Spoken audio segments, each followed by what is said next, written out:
যাদের আত্মত্যাগে আমরা বাংলায় কথা বলার অধিকার পেয়েছি, বিশ্বজুড়ে স্বীকৃতি পেয়েছে আন্তর্জাতিক মাতৃভাষা দিবস, তাদের অনেকেই চিরনিদ্রায় শায়িত আছেন আজিমপুর কবরস্থানে।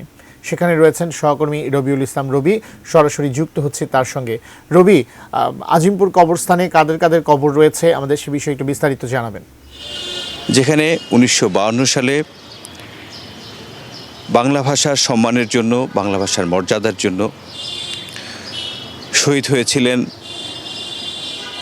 অসংখ্য মানুষ, তাদের অনেকেই চিরনিদ্রায় শায়িত আছেন আজিমপুর এই কবরস্থানেই।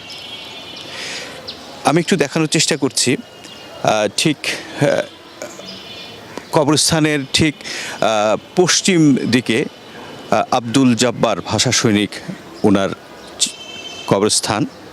চিরনিদ্রায় শায়িত আছেন উনি 1952 সাল থেকে ভাষার জন্য জীবন দেয়া আর এক শহীদকে দেখানোর চেষ্টা করছি, শহীদ আব্দুল বরকত